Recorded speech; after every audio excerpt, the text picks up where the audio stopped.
अभी हमने पीछे देखा था कि हमने नाउन के 3 भाग बताए थे आपको, प्रॉपर नाउन, कॉमन नाउन और एब्स्ट्रैक्ट नाउन।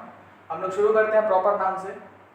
प्रॉपर नाउन में देखिए लिखा है कि वास्तव में यह एक कॉमन नाउन का इंडिविजुअल यूनिट का ही खास नाम होता है। अब देखिए जैसे कॉमन नाउन होता है, यहाँ पे जैसे बॉय है, बॉय मतलब लड़के, ये किसी को बता नहीं रहा कि कौन से लड़के। यहाँ पे अगर किसी को प्रॉपर राम बता दें कि लड़कों में राम, तो राम यहाँ पे प्रॉपर यूनिट का काम कर रहा है। और जैसे यहाँ पे टाउन है, टाउन यहाँ पे कॉमन नाउन हो गया, और इस कौन सा टाउन, पटना, तो पटना यहाँ पे प्रॉपर नाउन जैसा बिहेव कर रहा है। हम इसमें कॉमन एरर हम लोग बनाने के लिए पहले तो कुछ रूल्स देखने होते हैं नाउन में, कि कुछ रूल्स हैं जिनको आपको थॉरोली याद करना पड़ेगा, जैसे और उनको हमेशा प्रैक्टिस में रखना पड़ेगा। जैसे रूल पहला देखिए क्या लिखा है। वैसे आर्टिकल तो कॉमन यहाँ पे नाउन लिख लीजिए, कॉमन नाउन के पहले लगता है, पर प्रॉपर नाउन के पहले ए और एन लगाकर हम उसके गुणों को इंगित करते हैं। किसके गुणों को? प्रॉपर नाउन के गुणों को। जैसे प्रॉपर नाउन आप यहाँ पे एग्जांपल से ज्यादा बेहतर समझ सकते हैं। जैसे है कि the present day youth needs a Vivekananda to guide them.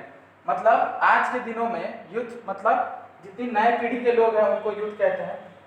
Needs, उनको जरूरत है एक विवेकानंद की जो उनको गाइड करे, मतलब दिशा दिखाए। यहाँ पे विवेकानंद की बात नहीं हो रही है, विवेकानंद के गुणों की बात हो रही है। तो जब यहाँ पे विवेकानंद के गुणों की बात हो रही है तो उसके पहले ए लगाया गया। वैसे ही सेकंड हम लोग देखते हैं, सेकंड क्या है? We need a Gandhi in our politics and an Aurobindo in our religion.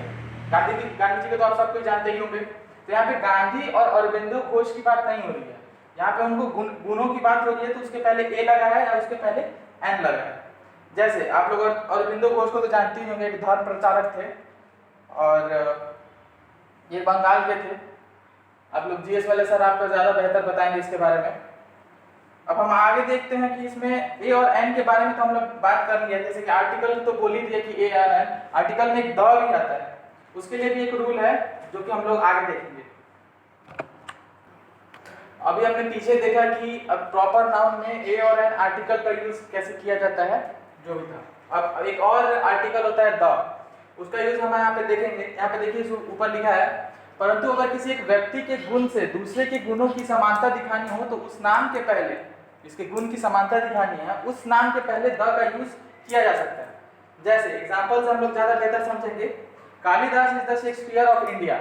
यहाँ पे कालिदास के गुणों की तुलना शेक्सपियर से की जा रही है। तो शेक्सपियर तो जानते हैं, विलियम शेक्सपियर, बहुत बड़े ये लोग नाटक लिखा करते थे। इनकी एक बहुत फेमस नाटक है, आप लोग ध्यान में रखिएगा, हैमलेट। ये बहुत ही एक फेमस नाटक है। और जब हम लोग वन वर्ड सब्स्टिट्यूशन देखेंगे ना, तो इसका एक और, इसका वन वर्ड सब्स्टिट्यूशन, इसको ये तो है ही नाटक, और इसको वन वर्ड सब्स्टिट्यूशन में हम लोग आगे पढ़ेंगे। इसको हम लोग बोलते हैं छोटे घरों के समूह। ये छोटे छोटे घर होते हैं ना, उनका जब एक समूह होता है उसको भी हम लोग वन वर्ड सब्स्टिट्यूशन में हैमलेट ही बोलते हैं। वैसे ही यहाँ पे देखिए सेकंड लाइन है, Tendulkar is the Don Bradman of this generation. मतलब जो तेंदुलकर है, सब लोग आप जो क्रिकेट खेलते होंगे जानते ही होंगे, वो डॉन ब्रेडमैन है हमारी जनरेशन के, मतलब हमारी पीढ़ी के। तो ये हो गया द का यूज आर्टिकल से। अब रूल नंबर 2 को जरा ध्यान से देखते हैं। अगर किसी विशेष नाम के बहुत से नाम में से किसी एक खास को इंगित करना हो तो उस नाम के पहले द का इस्तेमाल किया जा सकता है। जैसे मान लीजिए बहुत सारे सूरज हैं किसी एक क्लास में, अब किसी हमको पर्टिकुलर एक सूरज को डिनोट करना है तो उसके उस सूरज के नाम के पहले द लगाया जाएगा। जैसे देखो एग्जांपल में है, this is the Suraj who you were looking for. यहाँ पे who you were looking for मतलब यही वो सूरज है जिसे आप, यहाँ लुकिंग फॉर एक प्रीपोजिशन है, इसका मतलब हो रहा है ढूंढना या फिर खोजना कह सकते हैं, जिसे आप खोज रहे थे। ऐसे ही ये इस प्रीपोजिशन को अगर हम आगे चैप्टर में पढ़ेंगे, ये जब वर्ब से कोई प्रीपोजिशन बनाया जाता है, क्योंकि देखो यहाँ पे लुक वर्ब होता है, और वर्ब से जब कोई प्रीपोजिशन बनाते हैं इसको तो वर्ब वाला प्रीपोजिशन कहते हैं। एक और इसी से मिलता जुलता एक और प्रीपोजिशन होता है, आगे तो हम लोग पढ़ेंगे ही, लुक एट या लुक ओवर। इसका मतलब भी होता है देखना या जांच करना। ये एक बहुत बड़ा पोर्शन कवर करता है प्रीपोजिशन हमारे ग्रामर में, क्योंकि हमें बहुत सारे कॉमन एरर्स को सॉल्व करने में भी काम करेगा।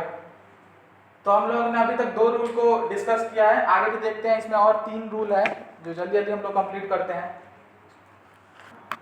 देखिए रूल नंबर इसका 3 क्या है, शुरू से पढ़ते हैं क्या लिखा हुआ है। इसके अलावा किसी खास व्यक्ति के नाम को प्लूरल में लिखकर उस व्यक्ति के गुणों को उस प्रकार अन्य लोगों के मतलब अन्य लोग जैसे कॉमन नाउन में बताते हैं अभी क्या होता है को बोध करा जा सकता है। जैसे मान लो कि बहुत लोग अच्छा खेलते हैं क्रिकेट, तो यहाँ पे जैसे ये वाले एग्जांपल को देखते हैं। This world is full of Tendulkar's and Chetan Bhagat, they only need opportunity. Opportunities का मतलब होता है मौका, मौका मिलना।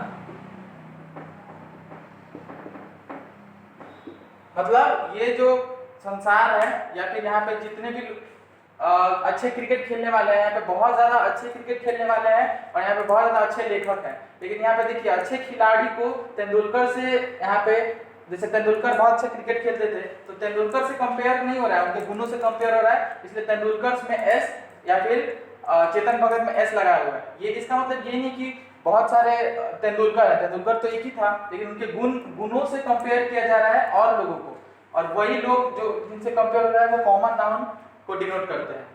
वैसे ही देखते हैं रूल नंबर 4, अगर किसी प्रॉपर नाउन की पहचान स्पष्ट नहीं हो तो वह व्यक्ति कौन है यह भाव इंगित कराने के लिए उसके नाम के पहले सम का इस्तेमाल किया जाता है। इसका मतलब यह है कि मान लो कि किसी कोई क्लास है उसमें बहुत सारे अमोद नाम के लड़के हैं। अब हमको किसी एक अमोद के बारे में अब कौन नहीं हमको पता कि वो कौन अमोद है, तो वहां पे एग्जांपल में हम देखते हैं कि some Amod is looking for you. अगर आपसे आकर कोई कहता है कि कोई एक अमोद था जो आपको ढूंढ रहा था, तो यहाँ पे इस अमोद कौन वाला अमोद था हमको पता नहीं है, क्लास में बहुत सारे अमोद हैं तो इसकी पहचान स्पष्ट नहीं है इस अमोद की, इसीलिए इसके नाम के पहले सम लगाया जा सकता है।